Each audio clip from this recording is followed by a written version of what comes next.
want to check with Jeff. Can you hear us on audio, Jeff? I just want to check that we can hear you.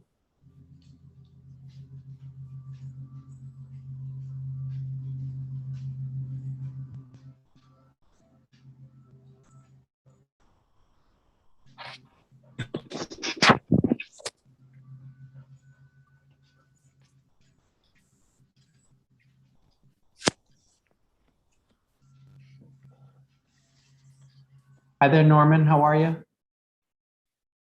Welcome. How's it going today?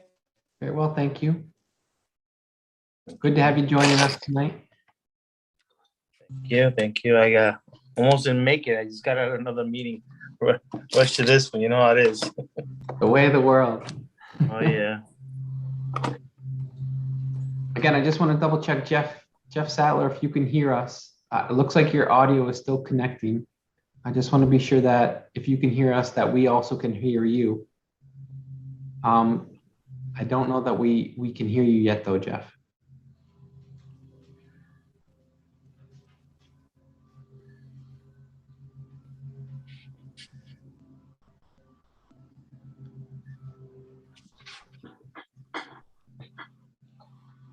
Nanette, can you maybe send an email Yes. or text?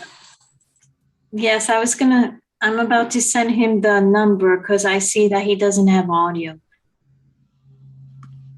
I'm working on that. Yeah. Thank you. You're welcome.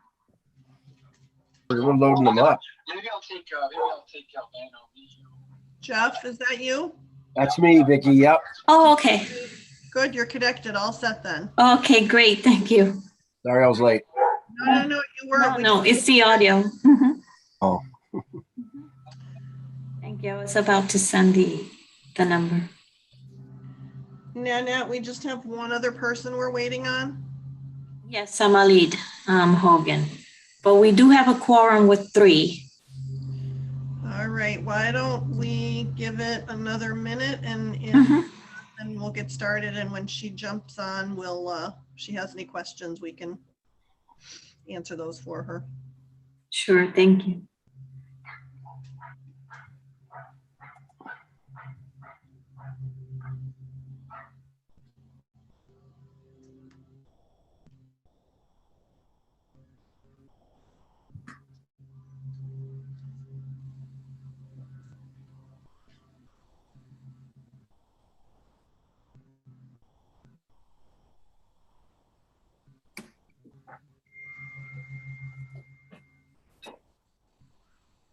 Trustee Hogan is connecting now. Awesome.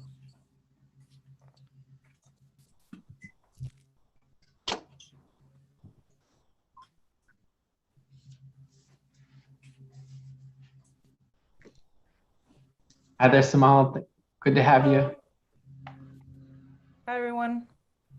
Hello. Good afternoon. So Nanette, I think we're all set with everyone we're expecting. It's Vicki Krause and Trustee Starks and Trustee Murrin are not available today. So they just asked me to, chair the meeting in their behalf today. So I was wondering if we could call the meeting to order, please. Yes, Mary Kate Mirren is not in. Max Stark's not in. I'm Vicki Krause. Present. Samalid Hogan. Present. Norman Roldan. Present. And Jeff Sattler. Present. Thank you. Great. Thank you all. I'm not sure if anyone had a chance to review the investment subcommittee report. I was not present at that meeting, and I don't know that anybody on the phone today or at this meeting was present. However, I did go through the subcommittee report, and it appears that in general, everything is in order and our investments are performing well, and Mac was satisfied with the performance in the report. There was one item that was discussed and a decision was made regarding excess cash balances that appear to be available at the college currently, I'm sure partially related to our COVID funding. And it was deemed that there's approximately $10 million available that could be invested in order to try to gain better earnings for the college. Some additional work was done with the college's investment firm, and it was determined that a strategy of placing an additional $10 million aside for investment was going to be made. I don't believe it's something that requires a vote, but just for informational purposes. And the concept there is that $9 million will be initially sent over into the short-term investment fund and $1 million into long-term.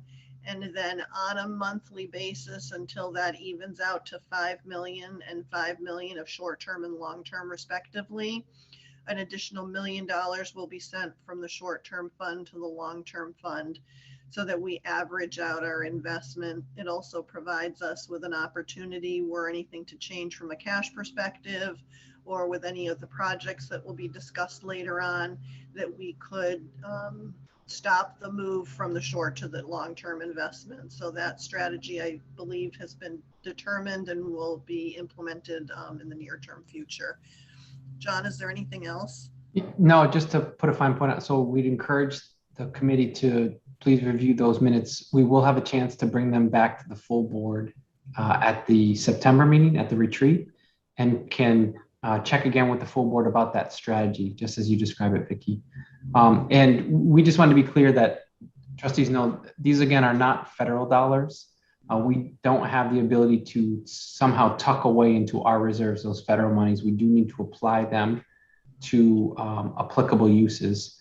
So we've just been very mindful of this. We reviewed with that investment subcommittee this strategy. FIA, and I forget, Fiducian, I think is their new name, has been right there with us. And yes, we know Trustee Starks has sort of worked hand in glove with that entity to be sure that we're clear on our approach. I wasn't sure if with Andrea and her team, if there was anything more we wanted to be sure that we amplified.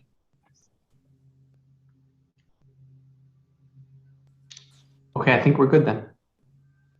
Great, so we can continue on in the agenda. Not sure what's up next. Nanette, where are we on the agenda? Cash flow. Okay, great. So on the cash flow, John, are you able to start with your presentation? Yes, I'd be glad to. Just advance the slide. Perfect. Thank you. Okay, so I wanted to start briefly by sharing an update on the cash activity that took place since the June Ways and Means meeting, because there was some activity, like Trustee Krause alluded to. So the balance at the time was approximately $7.7 million in our account at TD Bank. And we called in at the end of June, $6.6 million from her funds. Part of that was because of the lost revenue that we were able to call down, as well as other HERF-related activities and expenditures. So by the end of June, our cash balance had increased to approximately $14.5 million. And again, as Trustee Krause just reported, we did transfer $10 million over to Fiducian, with that $9 million going into the long-term account and $1 million into the short-term, and is transferring $1 million from the long-term to the short-term on a monthly basis. So they have since transferred $1 million so on the cash flow, you'll now see that we have approximately $4.4 million after all of that activity. And you'll see 3 spikes in cash throughout the year. The first spike is for the fall financial aid disbursement that takes place during mid-October. That's a usual spike that we'll see at that time of year. We'll have a second spike for the spring financial aid disbursement that takes place at the end of February. Again, a normal transaction. And then this year is a different, we have a third spike, which typically we don't see. We did call down some funds like we just mentioned at this past year. Previously, we haven't had that call down though. So that's a third spike that's associated with HERF funds.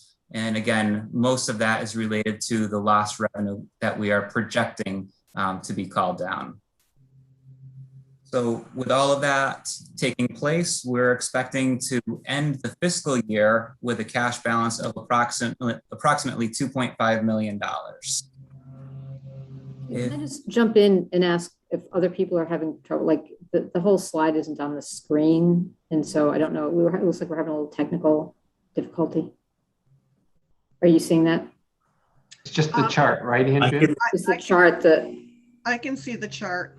I can see the chart as well. I see that it's being sort of slid back and forth. I don't know. Are you seeing the whole chart on the screen? Yeah. I can see the whole chart too. Yes, I can see the whole chart as well. Okay. Maybe Never mind it's the settings on the Zoom for your viewing. Maybe. I'm okay, but I also see that if it's John or whoever's doing it is kind of sliding it around, it might be having the same problem. So, All right. My end, I'm sharing it and my end looks fine here. Yep, it seems fine. I think folks can take a look at it. John, how does that year-end proposed or projected year-end balance of $2.5 million compare to prior periods? It's a little bit better than prior periods. In the past, once we get to the end of June, we're getting really low on cash, somewhere maybe in the vicinity of $1 million. And in the past, we have had to temporarily transfer funds from fiducians back into our operating account. Usually when we got into July timeframe, we're ending the year and going into next year with a little bit more of a favorable position than historically. Great, thank you. You're welcome. And if you could advance to the next slide. Okay, so this is a summary slide. If you look at the first column, you'll see that we have a $14.5 million balance as of July 1st. So that's the beginning of this fiscal year. The second column shows all of the activity that has been during this fiscal year up through the end of August. And then the third column shows the projected activity that's going to take place between basically the beginning of September through June 30th. And then the final column shows the totals, includes both actual and projected totals for each line item. So again, this basically shows that we have about $4.4 million available at this point in time. We're planning on ending with $2.5 million at the end of the year. And this is meant to be a summary. What we did not include in this presentation is all of the weekly detailed transactions that basically saved about 9 or 10 pages from this presentation. But if the committee finds that that information is useful, then we'd be glad to add it for the next meeting. Are there any items that are extraordinary on this chart that you've summarized that you want to point out? I mean, clearly you've identified the transfer to FIA of 10 million. Are there any other items that are not sort of fall in the normal threshold that you want to point out? The only other thing that I would add is just, we're going to be continuing to call down other HERF related funds throughout the year. We'll have expenditures throughout the year. We'll have disbursements to students throughout the year, and we'll be calling down those funds accordingly. But again, the large one that I specifically labeled on that chart was just to show the lost revenue because it had such a big impact on the cash flow.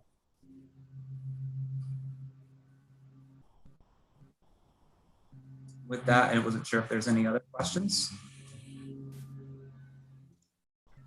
John, when you say lost revenue, are you talking about the 10 million that's shifting? No, the lost revenue. So because enrollment has this past year it declined a little bit. We're expecting it to decline for the current year as well. And that is an eligible use of HERF funds. We're looking in the vicinity of $4 to $5 million that we are able to call down those HERF funds and basically get applied towards our operating budget to help balance the budget. So that is a separate expenditure. In part, it led to us having the $10 million to transfer to fiducians, but in itself, it wasn't the full $10 million. Does that make sense or answer your question? It sort of does, but where would we see that on this chart? So the call down, it would be included in the projected cash sources. And the line is CARES/HERF2/gear COVID-19 funding. It has a total amount for the year of about $14,259,000. So those are funds that we would call down to offset expenses associated with certain categories, correct, that are eligible? Yes. That's not the loss. It's a combination of all of that. So there are certain expenditures that we do incur throughout the year. So those call downs are included in that line, but there is also at the end of the year, it would be a one-time call down for the lost revenue that would also be included in that line. Okay. And the lost revenue amount is estimated. How much is included in that 13.9 million? About 4.2 million for this FY22.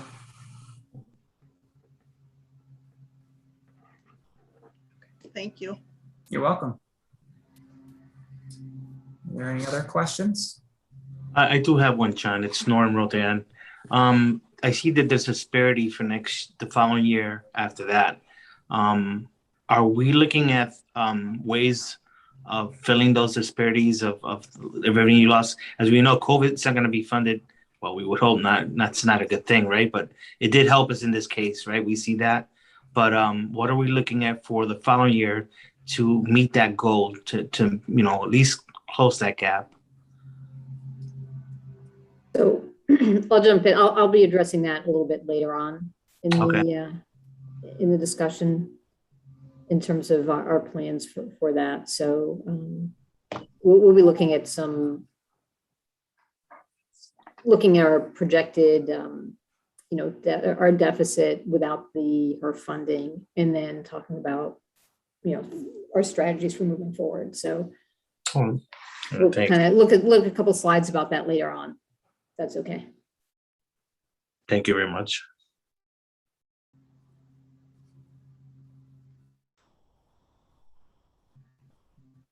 So I think we're great on that. So if we can continue, John. Sure. Yeah, I don't have anything else in the cash flow. If there's no other questions. So would you want to move forward with the audit update? Certainly. Okay, so we have 2 audit updates to report on. The first one is the 2020 state audit. It was a performance audit.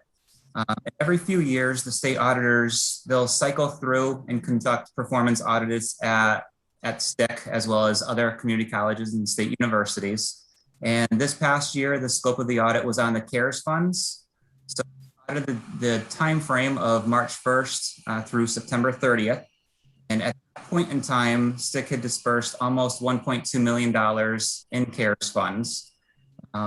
Essentially, the state auditors determined that the college received and administered the funds in accordance with the U.S. Department of Education regulations and other applicable guidelines. And so therefore, there were no significant instances of non-compliance, so also referred to as a clean audit. That's great. Yeah. Are there any questions on that? We can move on to the financial audit. So we are currently in the process of going through our financial audit, which this year it includes the single audit as it normally does. And it also includes the MOSFA audit or agreed upon procedures. So just as a reminder, the single audit is an audit of our federal funds, and the MOSFA audit is a review of our state funds. So the largest part for both of those is our financial aid transactions. As a note, we have the STIC Foundation and the STIC Assistance Corporation. They are discrete component units of the college. And so therefore they're included in our financial statements. And being discrete component units means that they are reported in our financial statements separately as opposed to blending everything together. But as such, because they are included with our financial statements, we do need to make sure that those financials are approved before our financial statements can move forward and be finalized and approved by the Ways and Means Committee. So you'll see on the timeline that we have had work taking place since June on the college's audit. The auditors are pretty much wrapping up the field work this week. And you can also see the dates in which the STCC Foundation and the Assistance Corporation have their board meetings, which is in advance of the State Audit Committee and Ways and Means Committee meetings. So those are scheduled for October 14th, which is a Thursday. Again, falls on a non-traditional schedule for Ways and Means meetings, being on Mondays usually. And part of the reason for that is because the financial statements do need to be submitted to the State Auditor's Office and the State Comptroller's Office by October 15th. So are there any questions on that?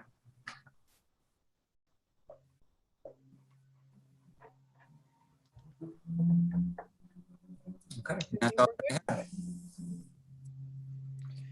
Trustee Sattler was kind enough to offer to lead a review of the capital projects outlook for the college, and we'll be presenting some information to the group this evening. Thank you, Jeff.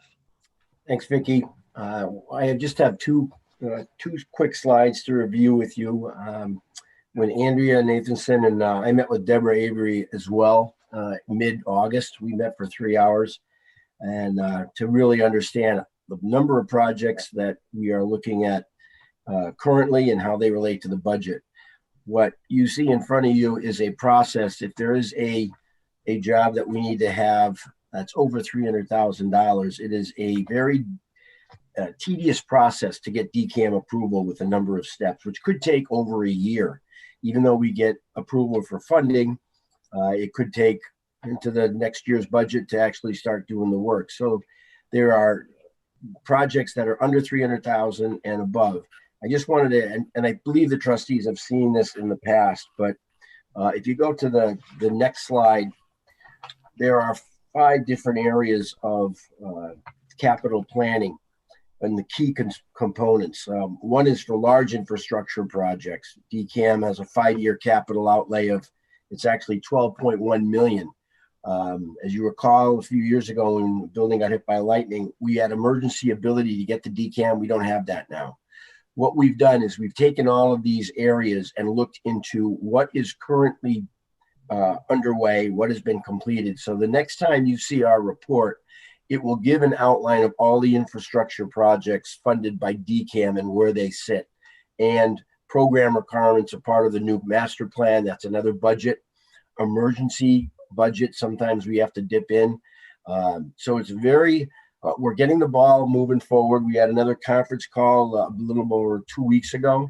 And we went through the report on the large DCAM and what basically what Deb and Andrea will be doing is using that type of reporting for the other 4 type of programs. So when you see us make a presentation, it'll be certainly in advance, you'll be able to take a look at it and have an appreciation of what we're dealing with the amount of projects that we need immediately, long-term, the size. And I think we're going to be able to lay that out where you'll have an understanding. And I think it will help this committee when it comes to budgeting, understanding, even though we put a $2.5 or $3 million CapEx money in for budget, some of that money might not be used until a year from now, subject to DCAM approval. We won't get into those details yet, but very informative. And I think we made a lot of headway, and I hope to report back. And if not next meeting, the meeting after, with a full presentation. And that's pretty much it, unless there's any questions. Are there any questions for the team that worked on this from anyone? I do have a question from Trustee Starks. He was just wondering what the status of Building 20 is. Well, I wish Deb Avery was on the phone to answer that question. We're still we have not received, and I think Dr. Cook can help us with this. We have not received the state money to be able to move some of these programs across the street, et cetera. And we have immediate issues like asbestos that we have to deal with. So we don't want to use the full $12.1 million on one project, especially if we don't know where we're going to relocate a lot of these programs. So that is still a work in process at this point. Hopefully we'll have a more detailed understanding of that at the next meeting. So real briefly. So you'll see our CFO has it under her outlook and remarks here, but I'll borrow again some of that time. As a reminder for our new trustees, this is building 20, right, where our School of Health is located, a very troublesome building that has 70 million worth of deferred maintenance on it right now. Two very tangible things. One, we are engaging with a company to do a safety assessment. What we have is data from back in 2017 on conditions. So we want to know what are the conditions right now on it. So they're looking at mechanical and other considerations from soup to nuts, elevators to hot water and what have you. So we'll get a clear look, hopefully by the end of this month on that. So that's one, is a safety assessment. The second is we are working hand in glove with the tech park to do what's called a test fit of those programs with that School of Health that are currently in 20 and how they map over to the tech park. What we know already is that we can't move everything across the street. It would be cost prohibitive to begin with. We had submitted for that move back in 2019. And again, we only just heard about the awarding of those major capital projects by DCAM this year, and they only gave out 5 across all of public higher ed, UMass, state universities, community colleges, and we were not included in that. But again, that's part of why we're doing this test fit work that has been sanctioned, if you will, by DCAM. They know that we are working on trying to find out how well that fit will work. So the planning continues in earnest.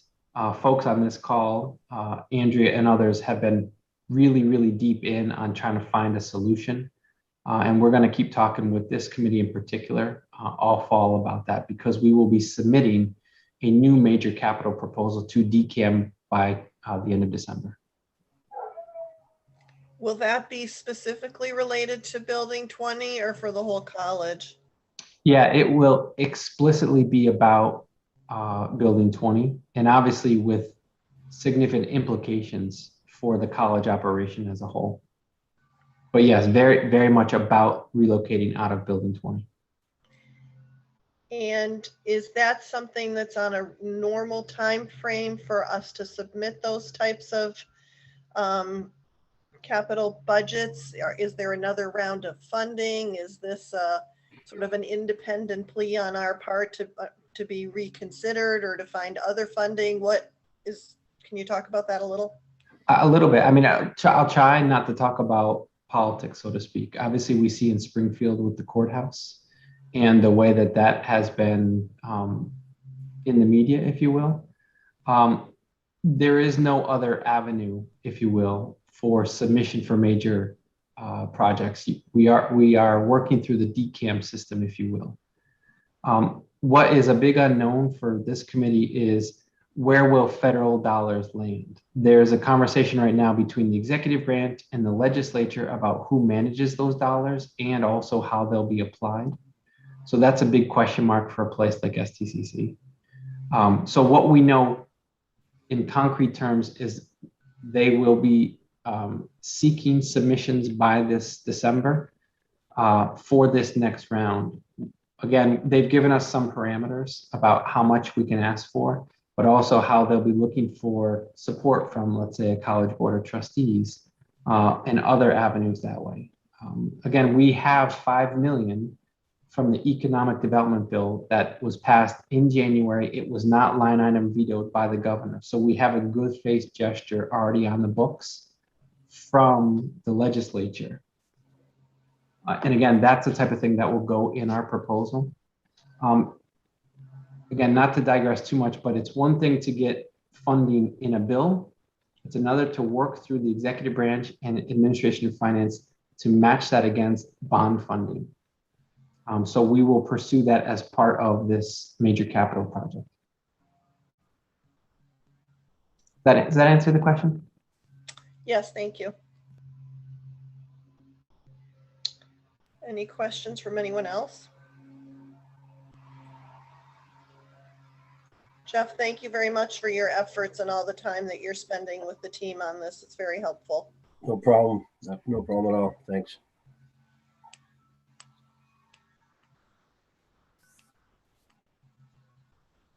If we can move forward then with the fiscal 22 outlook.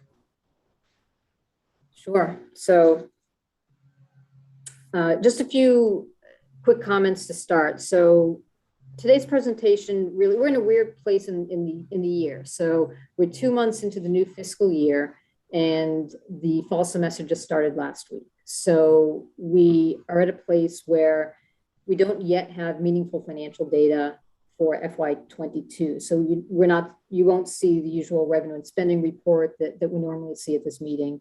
But we will bring FY22 financial updates, at the end of the first quarter. So just to kind of give everyone a sense of where we are. So today's presentation is really a status update on a few things and a look ahead at our work over the next several months. So that's really where we're going with this presentation.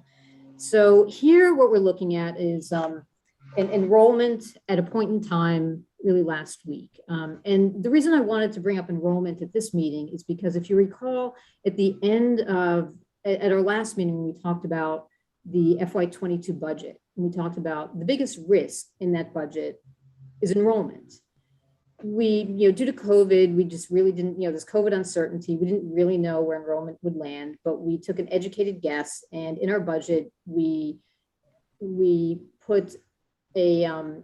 for fall enrollment to be 10% less than last year, and for spring enrollment to be 5% lower than last spring.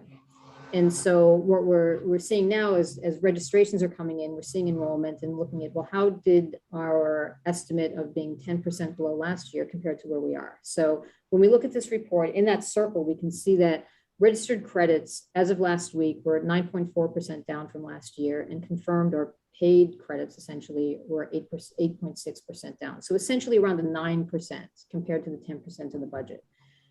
Now, this really is a point in time. These are not final numbers. So what I want to do is really show what is the revenue impact of these changes in enrollment, these variances from budget in enrollment, and what might things look like if things change. And just to add to this, because we send out the packet in advance, looking at today's numbers, the numbers are closer to like 11% down compared to our 10% budget.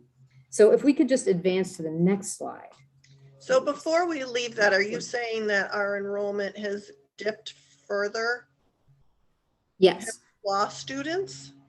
So enrollment for fall is, let's say 10, on this it's showing, let's say 9.4% below the same day in the registration cycle last year. So we're around, that 10% below last year. So you can see the total credits. So if we look at the top line where it says grand total for registered credits, last year at this point in time was 41,945, and this year 37,996. So we're seeing a decline in enrollment, which we predicted. Let me just put a fine point on it too. Yes, Trustee Krause, right? We are down. We are smaller now than we were last fall. So the slide continues. And by the way, that's been the case at all the community colleges in Massachusetts. The enrollment pain, if you will, continues. But so if I'm, I guess, trying to understand the slide and what was just said, this is a specific point in time, and because our budget would have ramped up as we got closer to the start date, that's how we can be at a higher loss percentage now, because our expectation was some sort of a ramp up that we didn't get.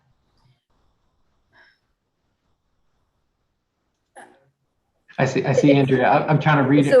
We planned for this, essentially, right? Remember, 2/3 of our expenses are personnel, full and part-time.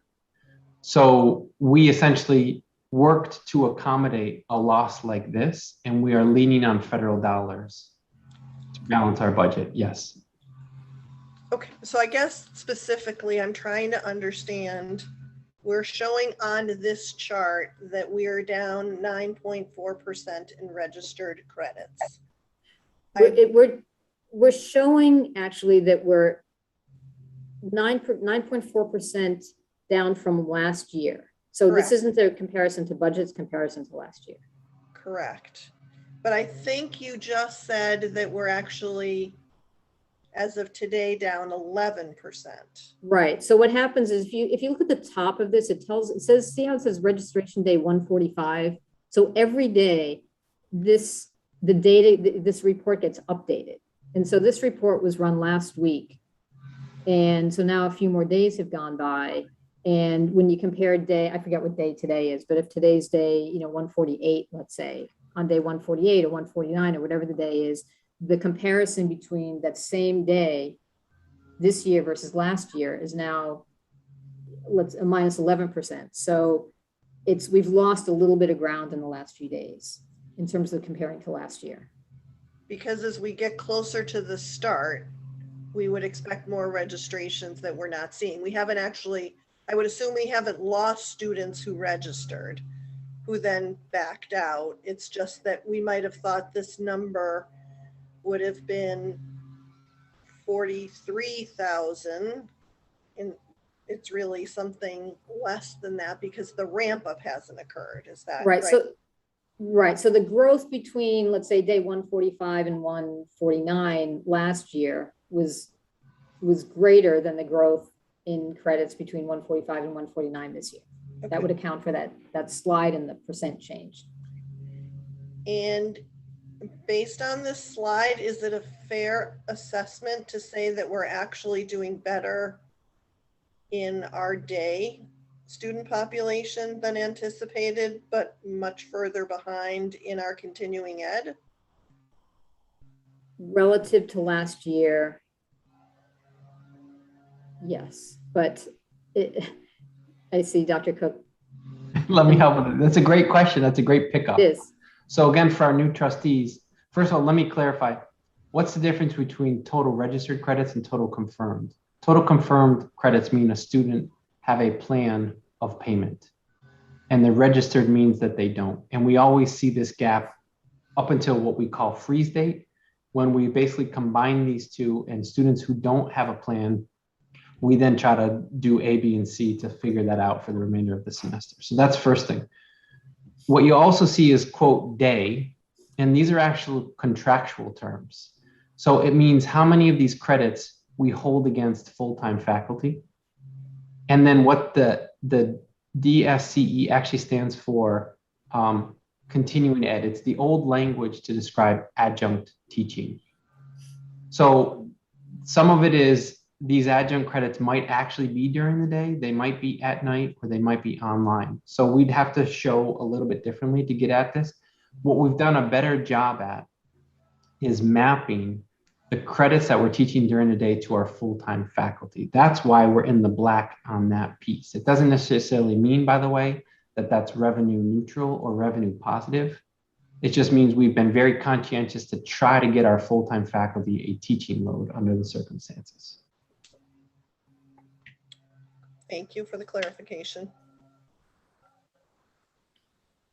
So are there any other questions on this slide, or should we go on to the next one? If we're good, maybe we can advance the slide one. So what this slide is showing here is in the middle scenario where it's bolded at the bottom, that reflects the FY22 approved budget, where fall is 10% below, fall enrollment is 10% below last fall, and spring is 5% below last spring.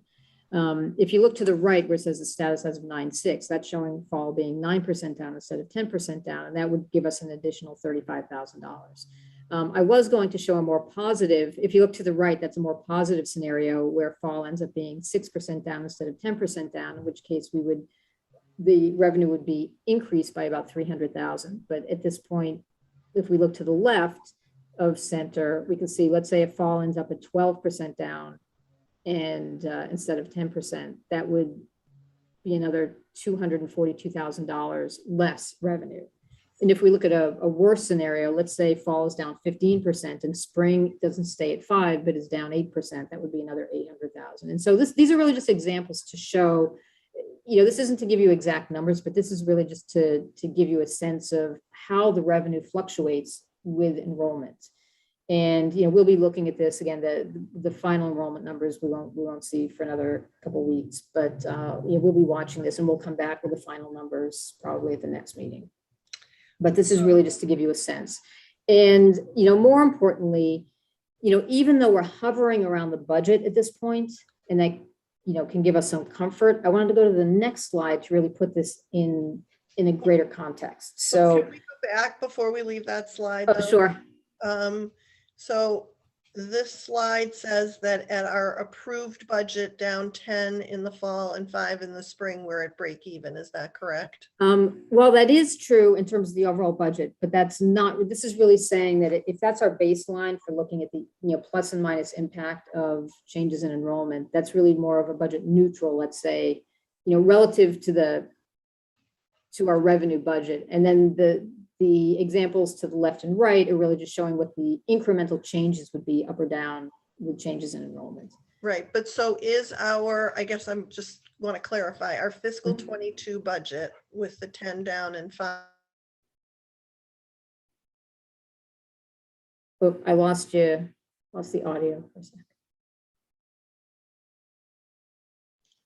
Vicky, we lost that last Sorry, half.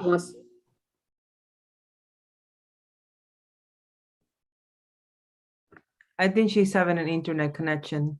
Oh, sorry. I'm okay now. I'm just trying to, I'm trying to match this chart, the conversation we're having, to the earlier comment when we were talking about cash flow and pulling down HERF funds and the loss we expect. And that number was $4.2 million. And then this is at 0. And so it's a little bit hard to figure out what we're looking at. I mean, I understand the more down, the bigger the loss, the better the numbers, the more income, but is our fiscal 22 approved budget with these reductions at a break-even 0? The FY22 budget with the HERF funding included in it is break-even, yes. Okay, and that HERF funding amount in that break-even budget is the 4.2 million? No, it's really about 5.1 million.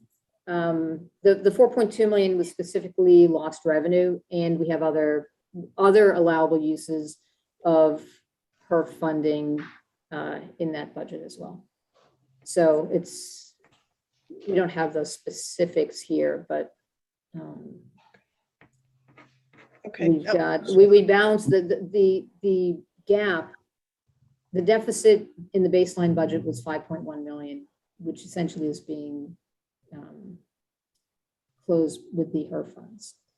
I mean, to me, what it sounds like, Andrew, is that once the COVID relief funding goes away, or some of that extra funding we just got last year, we're going to have a bigger gap next year to figure out how to fill. That is true. That's a great segue to the next slide, actually. Before you do that, just one final comment, I think. We're not looking at this from a interim statement standpoint. You're not addressing any potential expense reductions at this point. You're just giving us a comparison of what it looks like with reduction of credit hours, right? Exactly. This is really just looking at revenue. What's the revenue impact of changes in enrollment? So it would be, some of this revenue impact would be offset by probably small changes in expenses. It depends. You'd have to really have, 1 or 2 percentage points isn't really going to change expense too much. But if you get more than that, it will change the expense. So I think based on that, what we're saying is the money that we are receiving, the 5.1 million, is really to keep teacher salaries, et cetera, everyone's in place, even though we don't have the enrollment hours that we project. Would that be a fair assumption? Because it's a function of enrollment hours versus how many professors we have on the payroll, right? Right. The lost revenue calculation really doesn't take into account the expense side, but what you're saying is true, that because we were able to take advantage of the lost revenue, we were able to avoid cutting expenses while that HERF revenue is coming in. Right. Thank you. And it's also true that when that revenue goes away, we'll be looking at what that means for the expenses that we can support in our budget. So, which is kind of where, if there are more questions here, I'm happy to answer. And I think when we get to the next slide, we'll be able to illustrate that a little bit. As you move forward, that's fine. One of Trustee Stark's other questions, and I think you mentioned it a few minutes ago, was he was wondering where the 2022 budget detail that we normally see in at the meeting is. And I think you said it wasn't yet available. When will that 2022 budget detail be available? If you're talking about the revenue and spending, that would be at the end of the first quarter. At this point, there really isn't any meaningful data to share. And so it seemed, but at the end of the first quarter, we'll share that, the usual reports. Okay, we would normally see that monthly though, is that correct? Well, normally, except at the very beginning of the year, there isn't really much to see. So what happens is right now we're working on finalizing the FY21 year-end financials. And there's so little activity in July and August that there really isn't much to show in September for the first 2 months of the fiscal year. Yeah. Once we get to October, we should be able to show the first quarter with some meaningful data. Okay. If we put it in front of you, there'd be lots and lots of questions without good answers. So we'll spare you and try to bring you more meaningful information in October. And by then, the October revenues will be pretty much finalized from student enrollment as well. Right. Correct? Right. Right. So we can give you a much better picture of what's happening in October than we can now. So if there aren't other questions here, maybe we can go to the next slide, please. So what I wanted to do is put that enrollment situation into context here. So the slide on the left shows us credits. This is a trend going back to FY17. The trend actually has been a declining trend longer than that. But if we look at this, we can see that there's been a declining, the credits have been declining at least since FY17. And in particular, I wanted to point out the drop in credits from FY20, which is the yellow bar, to what's projected for this year, which is pretty close to budget. So even if we're at budget, the declining credits in 2 years would have been almost 25,000 credits. If we look to the right, and we can see, well, what was the revenue impact of that? We can see that decline in credits resulted in a decline in revenue of about $4.6 million. And again, going back to our baseline budget without PERF funding, with a deficit of $5 million, we can see that really, we're really the revenue impact of that deficit. So, if the enrollment stays where it is, we'll be looking ahead to a budget that looks like our current year baseline budget with a gap of $4 to $5 million. And really the question going forward is, what is the level of expense that we can support at that level of enrollment?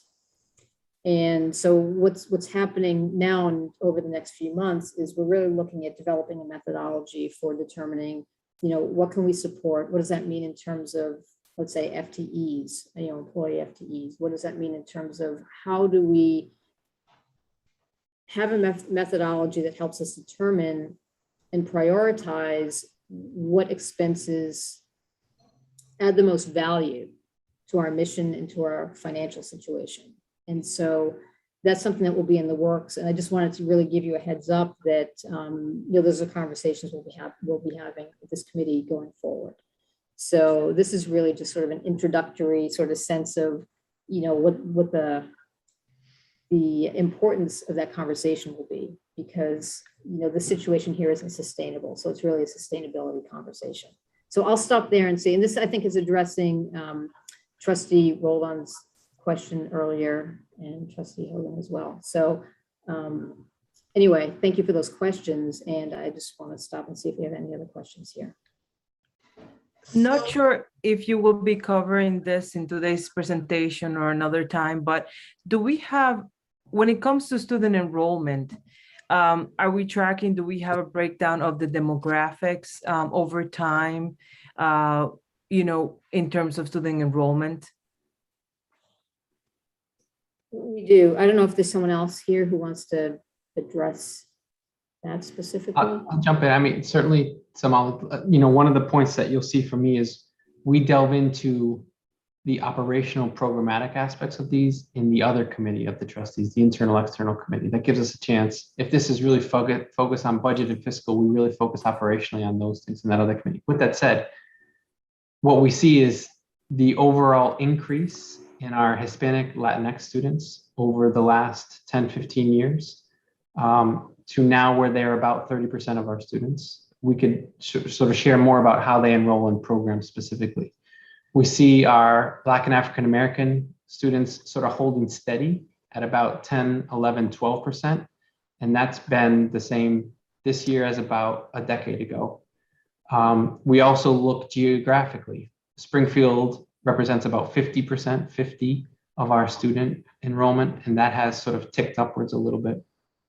And then we look at some of the significant enrollment from area towns like Agawam, Westfield, West Springfield, Chicopee are the ones that sort of rank in those orders. So we definitely follow the demographics. We also look at what high schools are the significant sending high schools, and you can imagine, given size and scale, Springfield with 26,000 students, the top 5 sending high schools who come to us are from Central, SciTech, on and on and on that way. So we definitely keep an eye on that, and we're really doing more diligence in talking about all of that in that internal external committee.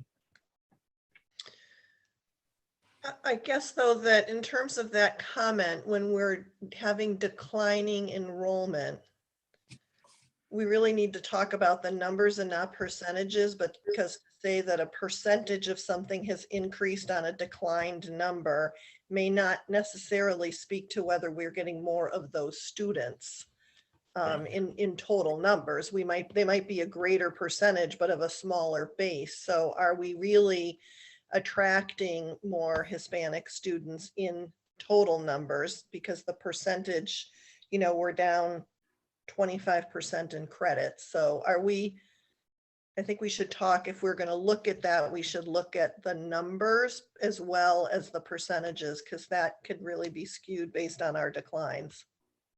No, great point. We absolutely can show the raw and the real enrollment, true head count, as opposed to the percentages as well. No doubt about it.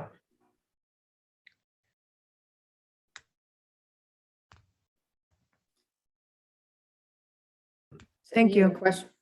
Any other questions or comments on this? Okay, so if we can just move to the next slide, please. So this is a slide that that Dr. Butler presented to the internal external committee. I'm just presenting this here at Ways and Means to talk about the dollar. So what this is showing is for the 5 reinstated programs, what the investment has been in marketing those programs and what the return on investment has been. So for those 5 programs, the spending on marketing for those programs has been $112,000 and change. You can see if you look at the section, not the blue section, but where it says enrolled next to the blue section, the return on that investment so far has been 11 new students enrolled in 3 of the 5 programs. Just the last one is dental, and that program's not starting until spring. So really it's 3 out of the 4 programs have 11 students enrolled. And so I didn't have a plan to get into this in any more detail here, but just really wanted this committee to understand, what the investment has been in the marketing of those programs and, what the enrollment has been as a result. So if there are questions, that would be great, but I wasn't planning on getting into anything else here. So I won't talk about then the enrollment numbers, but I remember from a prior meeting that we had been asked to support, I think, a $50,000 marketing budget for the reinstatement. So I'm not sure how we got to 112. It was $50,000 in FY21 and $50,000 in FY22. Plus, plus there's a larger marketing budget as well. So it looks like there's a little bit extra going into this. Well, the programs weren't open in FY21. Why would we have been marketing them? Because to give them a runway, right? We needed to start getting the word out so that come the start of July and then on through the summer that we really had some momentum built there. Part of it was really showing good faith effort, right, to try to get these programs relaunched. So the 66,000 odd in spend for fiscal 22 has not fully been spent yet. Right, I guess the term would be encumbered. We have the allocation there and we'll be continuing to roll that out this fall and certainly with dental assisting in preparation for the January launch. So the dental assisting program, though, has zero spend associated with it on this chart. Yeah, we've got our interim VP of advancement and external affairs. Shay Butler has that marketing budget. Shay, do you happen to know if that NA for dental under 22 is going to change? Yes, it will. We have not allocated. That program has gone through a complete re-envisioning. New staff was hired, so dollars had not been put toward it at this point. But if you look and see, just through standard advertising work that we've done, the click-throughs, we've had the most inquiries. If you look at the inquiries, even without advertising, I think it speaks to the fact that there's a great interest in the sciences that we intend to capitalize on and really leverage as we do go out and go forward. So the dollars that are encumbered, some of them have been spent into this fiscal year for the programs, but the remaining dollars that are encumbered can be reallocated to dental. And as Andrea has stated, we have a larger marketing budget too, in which we can also move funding around. Hello, this is Norm. Is there a way of us seeing that report as we go forward?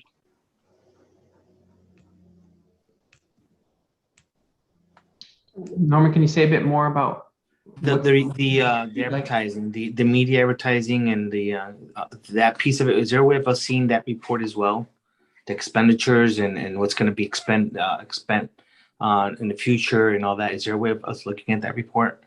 Yeah, certainly we can definitely prep for this group that sort of fiscal look mapped against that, Norman, if that will be helpful.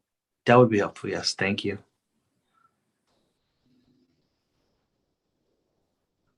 So any other questions about this slide? Okay, so if we can move on to the next slide.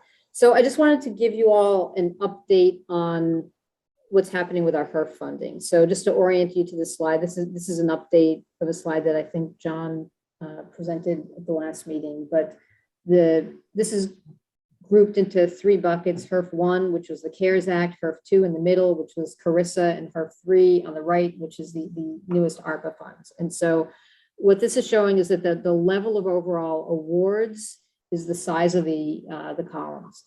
The blue indicates funds that have already been spent or drawn down, and the orange are funds that are still available that we have not drawn down yet. One thing I want to point out that's different from the last time we looked at this is all the way to the right, the small orange bar that says ARPA MSI 731,000.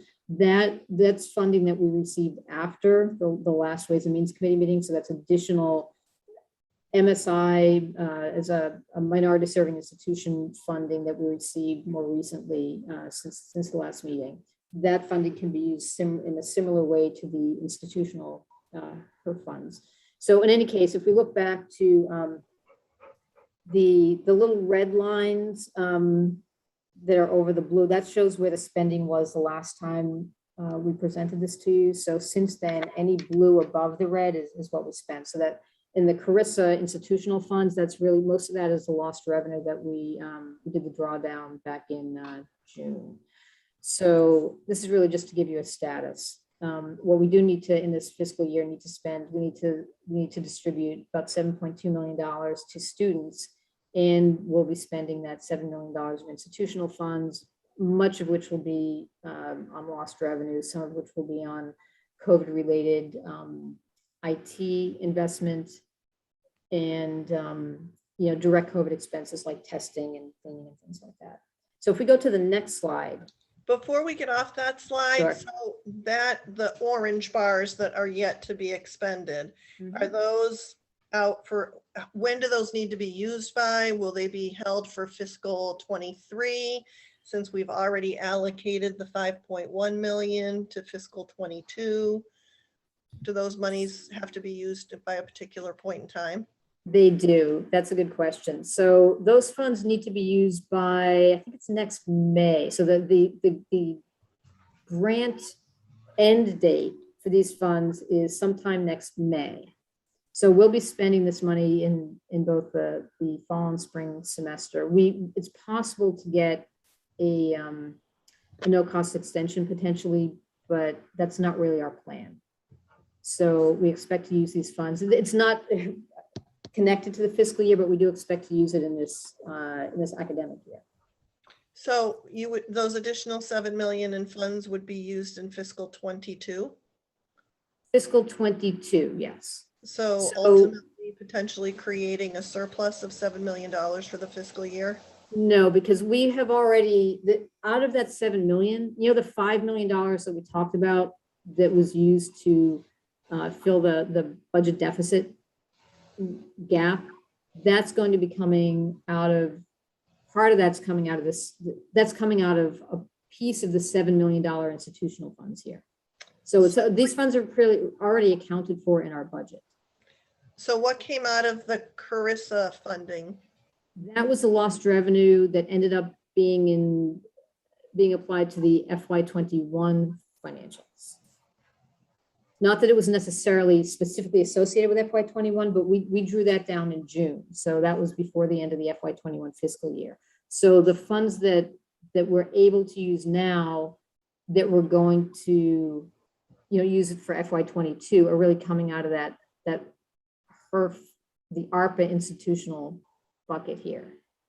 So going forward, I mean, it looks like this is money that's available to spend when technically it looks like we've already allocated to the budget 5 million. So should we be really showing that there's $2 million of institutional funds still available, or in this, I guess the 700,000 as well?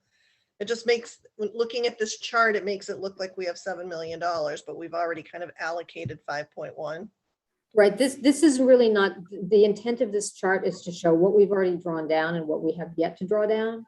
And it's not really showing that we have all this extra money to spend. We've already accounted for. So one thing I can say is that the $7 million for the institutional funds is pretty much already accounted for.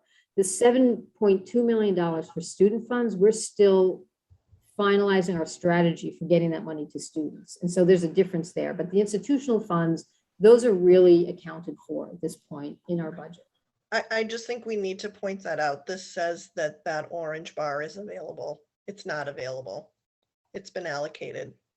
I see what you mean, just in terms of the label on the Yep. slide. Sure, that's fair. Any other questions on this slide? So if not, we can just go to the next slide, which is really looking at the student aid portion. I thought it was important to just let you know what funds we're getting to students. And so on the left, we can see a pie chart with the HERF 1 and 2 student portion, which is about $4.1 million, which we've already distributed. So you can see that 87% of that was distributed in checks to students, and then about $500,000 or 13% was applied to students' accounts with their permission. When we add in the $7.2 million additional student funds from ARPA, you can see that what we've already distributed is fairly small compared to what's left to be distributed. And so we have a fair amount of work to do to get those funds out to students. We'll be starting to do that in a few weeks. with considerably sized, larger block checks than what we were distributing before. And we'll also be trying to help students use some of these funds to pay their balances if they choose to do so. So this is really just a quick update on, where that stands. So any questions on this? Okay, so we'll go on to the next, the Building 20 update, which I think we already did. The one thing that we didn't cover that I think is left to me to do in this case is, as when we submit our major capital requests to DCAM, most likely in December, we will need, I believe Dr. Cook mentioned an endorsement from trustees. We will also probably need to indicate some level of investment from trustees. And so I think it's my job here to just mention that we'll probably be discussing over the next few months an amount in the range of maybe $5 to $6 million that we may discuss whether or not to include that in sort of the overall financing presentation that we present to DCAM. So I'll just put that out there. I don't know if there's too much to discuss. I'm happy to take any questions, but that's really just a little heads up about conversations to come. So otherwise, I believe Dr. Cook had covered all of the main points about what's coming up related to building. I'm happy to jump in. Yeah, I'm happy to jump in and I'll segue. So that will be for this committee for future conversations. It is somewhat new territory. The last time, if you will, trustees helped formalize significant monies out of what we call reserves would be for the building 19, the student learning commons, the building behind me. Back in 2000, I want to say 15 or early 16, before I started, trustees approved $3 million to map into what became a $50 million project. And again, that helped seal the deal, if you will, with that.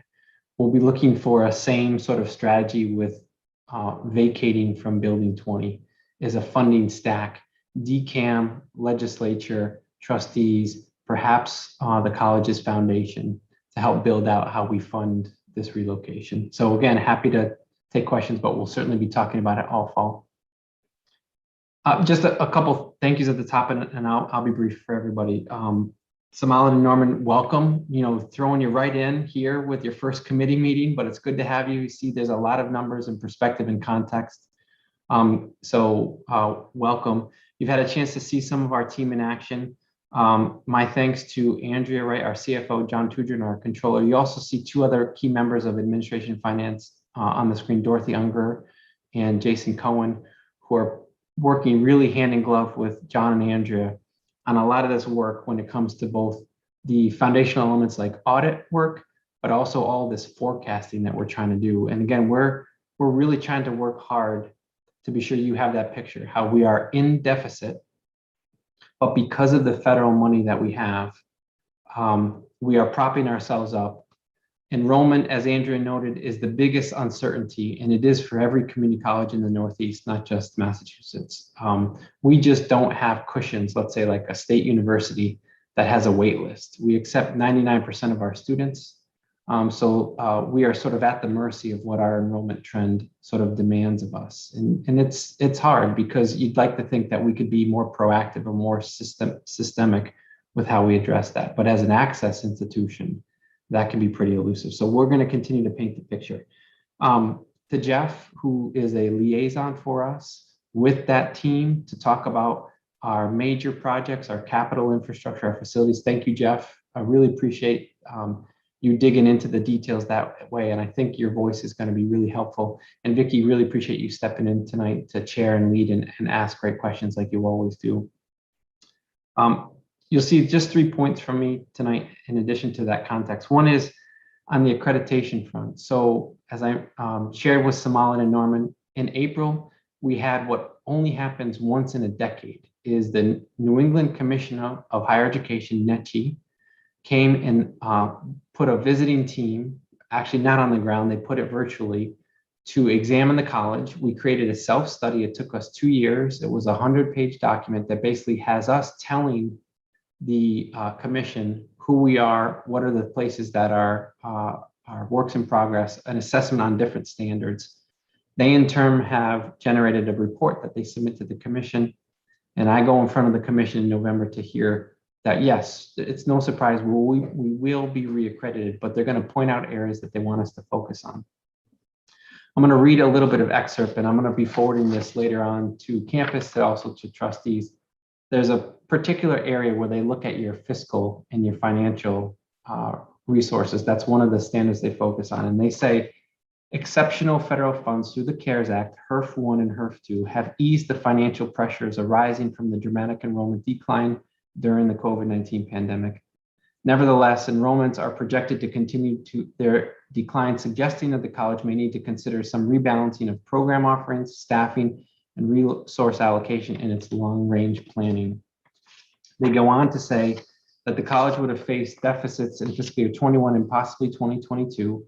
While the long-term impact of the pandemic on enrollment is unknown, again, a continued enrollment decline is anticipated. Maintaining balanced budgets will become ever more challenging in future years.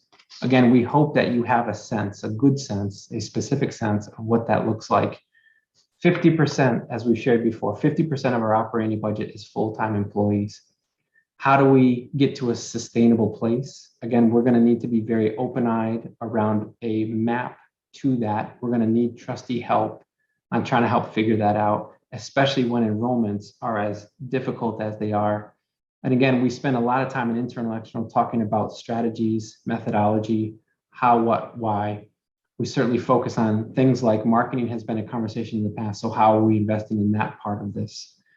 So again, that's some of the mapping to accreditation from a fiscal perspective. It leads into the second point, which is we are in, I would say a very important position, which is we will be jumping from that accreditation and that report to creating the next strategic plan for the college. The timing is actually quite good, quite helpful. So we can have these conversations about sustainability and mission and all of those goals all together, and again, through the vehicle of creating our next strategic plan. So we expect all of next calendar year with trustee engagement, and we will look like we have in the past to have that liaison role from the board to that planning work. We expect to bring in a consultant. I think it's going to be very helpful for us to have a guide on the side like that to develop our next strategic plan. We also have to work in the board and Department of Higher Education. They take a very deep interest in this work, and what they want to see is actually quite unabashed these days. They want to see equity, and by that they mean they want to see intentionality when it comes to race, ethnicity, and retention and graduation of students of color. So again, we're going to be talking a lot more about that, and certainly for this committee in the fiscal and budget sense. The last point, again, is one I've shared already. Again, we're happy to talk about programmatic and some of those related considerations, but just know we've got that other trustee committee that really does dig deeply into how are we trying to retain our students? How are we trying to increase enrollment in STEM programming? We really do a deep dive there. And again, for our new trustees, that's why you see other administrators, cabinet members in these trustee meetings, is they're right there with us. So in case questions come up, and certainly they're part of the presentation, they'll be sharing a lot of that at the trustee retreat. What's the strategic outlook across the college? And we'll talk more about that on the 24th. Again, happy to take questions from the committee.